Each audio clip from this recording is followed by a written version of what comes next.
하나님의 말씀은 하박국 1장 1절부터 11절 말씀입니다.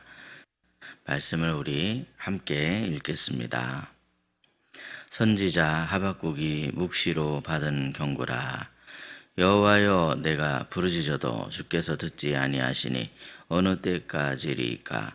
내가 강포로 말미암아 외쳐도 주께서 구원하지 아니하시나이다. 어찌하여 내게 죄악을 보게 하시며 패역을 눈으로 보게 하시나이까? 겁탈과 강포가 내 앞에 있고 변론과 분쟁이 일어났나이다. 이러므로 율법이 해이하고 정의가 전혀 시행되지 못하오니 이는 악인이 의인을 애워쌌으므로 정의가 굽게 행하여짐이니이다. 여호와께서 이르시되 너희는 여러 나라를 보고 또 보고 놀라고 또 놀랄지어다. 너희의 생전에 내가 한 가지 일을 행할 것이라. 누가 너희에게 말할지라도 너희가 믿지 아니하리라. 보라, 내가 사납고 성급한 백성 곧 땅의 넓은 곳으로 다니며 자기의 소유가 아닌 거처들을 점령하는 갈대아 사람을 일으켰나니 그들은 두렵고 무서우며 당당함과 위엄이 자기들에게서 나오며 그들의 군마는 표범보다 빠르고 저녁 이리보다 사나우며 그들의 마병은 먼 곳에서부터 빨리 달려오는 마병이라. 마치 먹이를 움키려 하는 독수리의 나름과 같으니라. 그들은 다 강포를 행하러 오는데 앞을 향하여 나아가며 사람을 사로잡아 모으기를 모래같이 많이 할 것이요 왕들을 멸시하며 방백을 조소하며 모든 견고한 성들을 비웃고 흉벽을 쌓아 그것을 점령할 것이라. 그들은 자기들의 힘을 자기들의 신으로 삼는 자들이라. 이에 바람같이 급히 몰아 지나치게 행하여 범죄하리라. 아멘.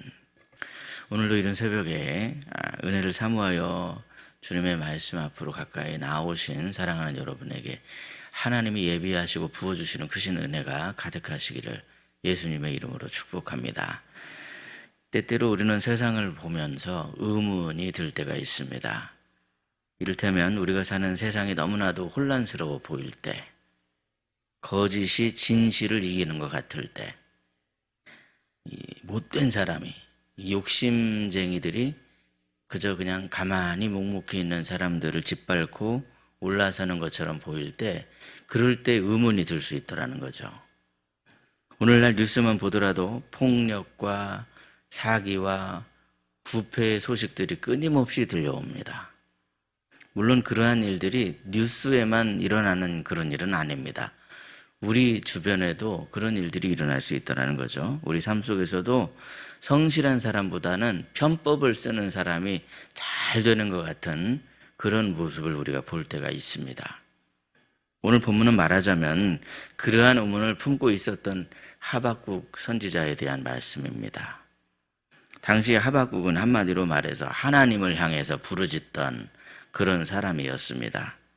세상의 의문을 품고 하나님께 질문을 드렸더라는 것이죠. 물론 하나님을 믿지 못해서 드렸던 질문이 아닙니다. 하박국은 하나님을 믿었습니다. 그러면 오늘 본문의 말씀을 통해서 우리가 깨닫는 진리는 과연 무엇이겠습니까? 첫째로 우리 하나님께서는 우리의 탄식을 다 듣고 계시는 분이십니다. 본문 2절 말씀인데요. 우리 2절을 함께 읽도록 하겠습니다. 여호와여, 내가 부르짖어도 주께서 듣지 아니하시니 어느 때까지리까? 내가 강포로 말미암아 외쳐도 주께서 구원하지 아니하시나이다. 아멘. 지금 이 하박국의 질문 속에는 답답함이 담겨져 있습니다. 주님, 제가 답답합니다. 이런 그런 마음이 담겨져 있어서 언제까지 제가 이 모습을 봐야 됩니까? 이렇게 하나님께 질문하고 있습니다. 하박국 당시에 유다는 강포가 넘쳐났습니다. 강포라는 말은 서로가 막 너무나 사납고 폭력적이다, 그런 의미가 담겨져 있습니다. 그리고 죄악이 넘쳐났더라는 거죠. 법이 무너지고 정의가 없습니다.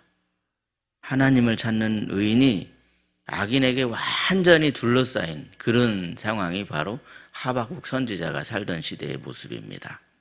이러한 상황에서 하나님께서는 아무런 일도 하지 않으시는 것처럼 보였습니다. 그런데 우리도 그럴 수 있다는 거죠. 기도를 했는데 응답이 없는 것 같습니다. 억울한 일을 당했는데도 악한 사람이 여전히 잘 나가는 것 같습니다. 정직하게 살았는데 늘 나 혼자만 손해보는 것 같습니다. 그러나 그럴 때 우리는 하나님이 내 기도를 들으시는가 안 들으시는가 그런 생각이 들 수 있지만 성경은 하나님께서 다 듣고 계신다 그렇게 말씀하십니다. 하나님께서는요 이 하박국의 탄식도 다 듣고 계셨고 그 땅에 있는 강포도 다 보고 계셨습니다. 하나님은 모든 것을 다 보고 다 듣고 계시는 분이십니다. 다만 하나님의 때와 우리의 때가 다를 뿐이더라는 것이죠. 우리는 우리 앞에 문제가 이 당장 해결되기를 바랄 때가 많지만 하나님은 가장 정확하고 완전하신 때에 역사하시는 분이십니다. 그러므로 우리는 하나님의 때와 우리의 때가 다르다 하는 그 사실을 반드시 기억해야만 합니다. 하나님의 침묵은 무관심이 아니라 기다리심이더라는 거죠. 심판이 없는 게 아니라 지금 가장 정확한 때를 기다리고 계시더라는 사실입니다. 베드로는요, 하나님께서 오래 참으시는 이유가 아무도 멸망당하지 않고 회개에 이르기를 바라기 때문이라고 그렇게 말씀하고 있습니다. 그러므로 우리는 세상이 불의하면 불의할수록 불평과 원망 때문에 우리가 멸망의 휩쓸림을 당하지 않을까 조심해야 됩니다. 그럴수록 더 하나님을 바라보며 더 하나님의 은혜를 구해야만 하더라는 거죠. 안 그러면 우리도 똑같이 불평하고 원망하다가 세상이 멸망할 때, 그럴 때 휩쓸려 버릴 수가 있습니다. 세상이 불의할수록 더욱더 구원의 하나님을 바라보시며 하나님께서 부어주시는 은혜로 항상 구원 안에 머물며 거하시는 저와 여러분이 되시기를 예수님의 이름으로 축복합니다. 둘째로 그럴수록 우리는 하나님의 심판이 반드시 이루어짐을 알아야 합니다. 본문 5절 말씀인데요. 우리 5절 말씀 함께 읽도록 하겠습니다. 여호와께서 이르시되 너희는 여러 나라를 보고 또 보고 놀라고 또 놀랄지어다. 너희의 생전에 내가 한 가지 일을 행할 것이라. 누가 너희에게 말할지라도 너희가 믿지 아니하리라. 아멘. 예, 지금 하박국 선지자에게 하나님께서는 놀라운 말씀을 들려와 주십니다. 어떤 말씀입니까? 이어지는 뒤의 말씀을 보시면 하나님께서는 내가 갈대아 사람을 일으키겠다. 내가 갈대아 사람을 일으킬 것이다. 이렇게 지금 말씀하십니다. 물론 이러한 말씀은 하박국이 예상했었던 그러한 답변이 전혀 아니었습니다. 하박국은 하나님께 불의한 유다를 바로잡아 주옵소서. 불의한 유다, 강포가 가득한 유다를 주님께서 간섭하셔서 바로잡아 주옵소서. 이렇게 기도를 했는데 그런데 하나님께서는 바벨론을 내가 심판의 도구로 세울 것이다. 이렇게 답변을 해주셨습니다. 바벨론을 심판의 도구로 삼으신다는 이 말씀은 누구라도 믿기 힘든 그런 말씀이었습니다. 그래서 5절 끝부분을 다시 보시면 누가 말하여도 너희가 믿지 아니하리라. 이렇게 지금 말씀하고 있는 것을 보게 됩니다. 이처럼 하나님의 계획은 사람의 상식을 훨씬 더 뛰어넘어 버립니다. 유다는 자기들이 하나님께 택함 받은 백성이기 때문에 그래도 내가 다른 이방인들보다는 낫고 그래도 저 이방인들이 다 멸망당해도 우리는 택함 받은 백성이기 때문에 우리는 멸망당하지 않을 것입니다. 이렇게 생각을 하면서 자기들에게는 성전도 있고 제사도 있기 때문에 얼마나 우리가 복받은 민족인가. 절대로 우리는 망하지 않는다. 이런 생각을 했습니다. 그러나 하나님께서는 그러한 선민사상이나 형식주의가 너희를 구원하는 게 아니다. 이렇게 지금 말씀하는 거예요. 우리는 하나님께서 우리의 외모를 보시는 분이 아니라 우리의 중심을 보시는 분이다. 이 말씀을 잘 알고 있습니다. 그런데도 우리는 우리의 중심을 형식주의나 선민사상으로 가득 채울 때가 있다는 거예요. 이게 얼마나 어리석은 모습입니까? 예배는 열심히 있습니다. 그런데 삶에는 하나님 없이 살아가는 그러한 백성들의 삶의 모습이 있을 수도 있더라는 거죠. 그것은 여러분 오늘 우리도 마찬가지라는 겁니다. 단지 교회만 다닌다는 것이 구원의 보증이 아니다 하는 것을 알 수 있죠. 직분이 우리를 구원하는 것이 아닙니다. 오랫동안 신앙생활을 했다는 것이 우리를 안전하게 만드는 것이 아니라는 것이죠. 하나님께서는요, 지금도 우리 중심에 누가 왕인가 이것을 보십니다. 누가 다스리시는가. 겉모습보다 우리 마음이 주님의 다스리심을 지금 받고 있는가, 그것을 지금 보시더라는 것이죠. 그래서 우리는 항상 우리 안에 우리가 예수님을 나의 주님으로 모시고 있는가, 이것을 점검해야만 합니다. 우리가 점검해야 될 기도의 제목은 다른 게 아닙니다. 지금 내 마음에 예수님이 나의 주님이신가, 이게 바로 우리의 기도의 제목이더라는 거죠. 회개는 믿지 않는 사람만 하는 것이 아니라 믿는 사람이 날마다 평생 드리는 삶의 태도이다, 그 사실을 기억하시면서 오늘도 우리를 사랑으로 품어주시고 우리를 구원의 길로 인도하여 주시는 예수님께로 향하시는 저와 여러분이 되시기를 예수님의 이름으로 축복합니다. 셋째로, 하나님의 심판은요, 피할 수 있는 사람이 아무도 없다는 사실을 명심해야 합니다. 당시에 하나님께서 사용하신 갈대아 사람은요, 아주 악랄하고 무서운 사람들이었습니다. 본문 8절 말씀처럼요, 그들의 군마가 표범보다 빠르다. 그리고 저녁 이리보다 사납다. 독수리처럼 날카롭고 빠르게 달려든다. 이런 특징들을 지금 열거하고 있죠. 그들은요, 어떤 왕도 두려워하는 법이 없었습니다. 어떤 견고한 성의를 할지라도 그들 앞에서는 그냥 와르르 무너져 내린다는 것이죠. 그들의 힘은 세상 누구도 막을 수 없을 것 같은 그러한 힘이었습니다. 그렇다면 왜 하나님께서는 이렇게까지 잔인한 민족을 지금 사용하시는 겁니까? 그것은 이 죄가 얼마나 무서운 것인가를 하나님께서 깨닫게 해주시기 위해서 그렇다는 것이죠. 죄는 절대로 가벼운 것이 아닙니다. 이것은 정말 무섭고 무거운 것이죠. 우리는 죄를 너무나 쉽게 생각할 때가 많이 있습니다. 그래도 내가 저 사람보다는 낫지. 이 정도 거짓말하는 것은 괜찮아.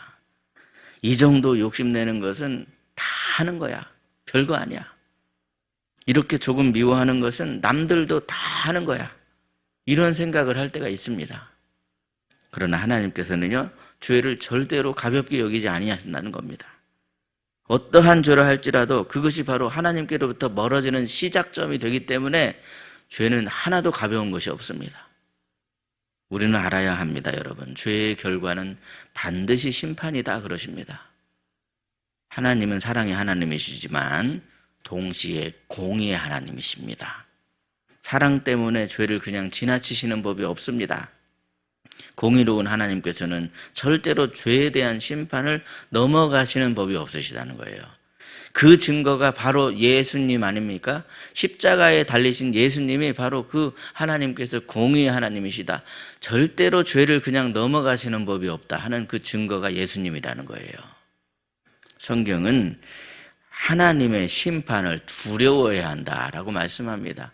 여기서 말하는 두려움이란 공포심으로 하나님께로 멀어지는 뜻이 아닙니다. 오히려 반대입니다. 하나님 앞에서 자신을 낮추는 겸손함과 경외함을 가리키는 표현입니다. 겸손한 사람은 심판을 기억하지만 교만한 사람은 심판을 무시하고 하나님을 무시합니다. 하나님의 심판은요, 절대로 없는 것이 아닙니다. 우리는 우리 죄를 대속하시고 대신 심판받으신 예수님 안에서 구원을 얻게 되었습니다. 그러므로 여러분, 세상이 악하다고 해서 하나님의 심판이 없는 것이 아닙니다. 하나님께서는 지금도 보고 계십니다. 지금도 기다리고 계십니다. 그리고 심판의 때에 반드시 심판하시는 하나님이십니다. 그러므로 우리는 세상을 정죄하기 전에 먼저 우리의 마음을 살펴봐야만 합니다. 지금 우리의 마음에 누가 왕입니까? 누구의 다스리심을 받으십니까? 과연 예수님이 나의 주님이십니까? 오늘도 예수님께로 돌이키시고 그분 앞에 엎드리심으로 말미암아 그분의 통치 아래 하나님 뜻 안에 거하며 그분의 백성답게, 그분의 백성으로 살아가며 하나님께 영광을 돌리시는 저와 여러분이 되시기를 예수님의 이름으로 축복합니다. 기도하겠습니다. 사랑과 공의의 하나님 아버지, 오늘 이 하박국의 말씀을 통해 하나님께서 모든 것을 다 보고 계시고 또한 우리의 부르짖음을 듣고 계시는 하나님이심을 깨닫게 하시니 참으로 감사합니다. 아무리 세상이 불의해 보일지라도 하나님의 때를 신뢰하는 믿음을 주시고 하나님의 오래 참으심과 그 깊으신 은혜를 값싸게 여기는 그러한 그 마음을 갖지 않도록 우리의 마음과 생각을 붙잡아 주시옵소서. 나도 얼마든지 교만에 휩쓸릴 수 있고 나도 얼마든지 불평과 불만을 할 수가 있는데 그렇게 땅만 바라보다가 심판에 우리도 휩쓸릴 수가 있구나 하는 사실을 기억하며 먼저 우리 자신을 돌아보며 날마다 회개하는 믿음을 허락하여 주시옵소서. 무엇보다 오늘 하루도 우리의 힘과 지혜를 의지하지 않게 하여 주시고 오직 우리를 위해 심판을 대신 받으신 예수 그리스도만을 의지하오니 주께서 우리와 함께 하시고 우리를 강한 손과 편팔로 붙들어 주시며 구름 기둥 불 기둥으로 인도해 주시며 치료의 광선을 발하여 주시옵소서. 오늘도 예수님을 우리의 왕으로 모심으로 그분의 다스리심 가운데 힘을 얻어 하나님의 뜻에 순종하며 살아가는 복된 하나님의 자녀가 되게 해 주시옵소서. 무엇보다도 아직 주님을 알지 못하는 영혼들을 바라볼 때에 우리를 사랑하시는 그 주님의 마음을 우리가 담게 해주셔서 사랑의 복음을 전하는 축복의 통로가 되게 하여 주시옵소서. 특별히 이 나라와 민족을 위해 주님의 궁유를 베풀어 주시길 원합니다. 회복되고 치유되게 하여 주옵소서. 희락교회를 사랑하시는 주님, 희락에 속한 모든 가정의 주인이 되어 주시길 원합니다. 우리 사랑하는 자녀들을 붙잡아 주셔서 어떠한 상황 속에서도 끝까지 하나님을 굳게 의지하는 하나님의 백성이 되게 해 주시옵소서. 우리의 연약함을 다 아시는 주님, 이 시간 다 우리의 모든 짐을 십자가 앞에 내려놓습니다. 하나님 아버지, 건강의 짐도 있습니다. 말 못할 그런 고민의 짐도 있습니다. 세상에 여러 가지 무거운 짐을 우리가 지고 있습니다. 십자가 앞에 엎드려 기도드릴 때 주님의 은혜와 평강이 우리 마음 가운데 가득하게 하여 주시옵소서. 우리 구주 예수 그리스도의 이름으로 기도드리옵나이다. 아멘. 각자 기도하시겠습니다.